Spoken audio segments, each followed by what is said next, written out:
Hello everyone, আসসালামু আলাইকুম, welcome back to my page. তো সবাইকে শুভ সকাল। তোমরা সবাই কেমন আছো?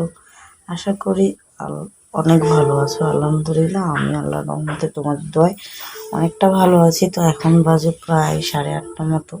তো দেখতেই পাচ্ছ আজকের আকাশটা মেঘলা মেঘলা, আর বাইরে দেখো সবাই বসে আছে। আসলে মেঘলা আকাশ হলেও না প্রচণ্ড গরম।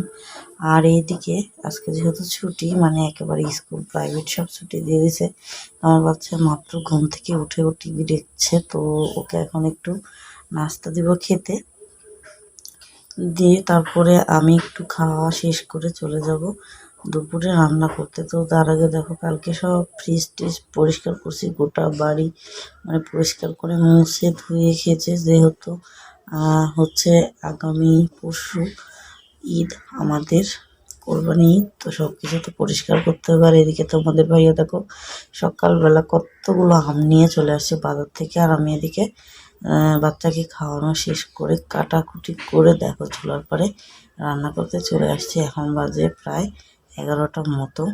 তো এদিকে কী কী রানবো সেগুলো তো তোমরা দেখতেই পেলে। হ্যাঁ, পটলের খোসা ভর্তা করবো, বিলাতি ভাজি করবো, আর মুরগির মাংস দিয়ে পটল রান্না করব। তো আমার কাছে ভালোই লাগে পটল দিয়ে মুরগির মাংস। তোমরা কে কে খেয়েছো বা কে কে পছন্দ করো অবশ্যই কমেন্ট করে জানিও। তো দেখতেই পাচ্ছ এখানে পটল খোসা ভর্তা করার জন্য পেঁয়াজ মরিচ রসুন সব ভেজে নিচ্ছি। আজকে শুকনো মরিচ দিয়ে ভর্তা করবো। আর এদিকে পটলের খোসাগুলোও আমি দেখো ভেজে নিলাম তেলে। তো এই ভর্তাটা দিয়ে না পিঠা খেতে ভীষণ মজা লাগে। তো যাই হোক, এখন তো গরমকাল আর চাউলের গুঁড়াও নেই বাসায় যে বানাবো। তো দেখতে পাচ্ছ এখানে বিলাতি ভাজি করার জন্য পেঁয়াজ মরিচ ভেজে নিয়ে এর মধ্যে একটু পাঁচফোড়ন দিয়ে তারপরে বিলাতিগুলো দিয়ে দিলাম। আসলে বিলাতিটা জ্বালা ছিল, তবে ভাবছিলাম মিষ্টি হবে না, কিন্তু মোটামুটি ভালোই মিষ্টি ছিল। তো এখানে দেখতেই পাচ্ছ সব নেড়ে চেড়ে একেবারে হলুদ লবণ দিয়ে কিছুক্ষণ পর দেখো একেবারে বিলাতি, মানে আমরা এটাকে কিন্তু ভাজি বলি। আমার হাজবেন্ড এরকম করে ভাজি করলে খুবই পছন্দ করে রুটি দিয়ে খেতে। তো কিছুটা রুটিও বানিয়ে দেবো তাকে। আর এবার রান্না করবো চলো মাংসটা। তো মাংস রান্না করার জন্য এখানে দেখো পেঁয়াজ গরম মশলা সাদা ফল সব কিছু এর মধ্যে দিয়ে দিয়েছি, দিয়ে একটু ভাজা ভাজা করে নিচ্ছি।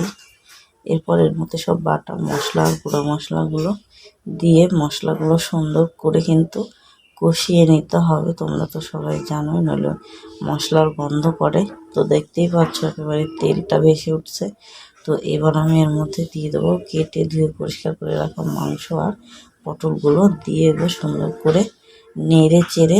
তারপরে সামান্য পরিমাণে পানি দিয়ে কষানোর জন্য ঢাকনা দিয়ে ঢেকে রেখে দেবো চুলার উপর। আর এদিকে দেখো কি অবস্থা আকাশের, কিন্তু কি যে পরিমাণে গরম কি বলবো। তো যাই হোক, বলতে বলতে আমার রান্না বান্না সব শেষ কাজকর্ম। তো এই যে দেখো মুরগির মাংস দিয়ে পটলের তরকারিটা, আর এখানে বিলাতি ভাজি, আর এই যে দেখো আমার প্রিয় মরিচ ভর্তা পটলের খোসা দিয়ে। তো দেখতেই পাচ্ছ সবগুলো রান্না। তো তোমাদের কাছে কেমন লাগলো রান্নাগুলো অবশ্যই কমেন্ট করে জানিও। আর এই যে দেখো বাইরেটার অবস্থা, রোদ নেই কিন্তু প্রচণ্ড গরম। কি আর করবো বলো, এখন সব কাজকর্ম করে একটু বাইরে গিয়ে বসবো। তো তোমরা সবাই ভালো থেকো, সুস্থ থেকো। আজকের ভিডিওটা এ পর্যন্তই। আল্লাহ হাফিজ।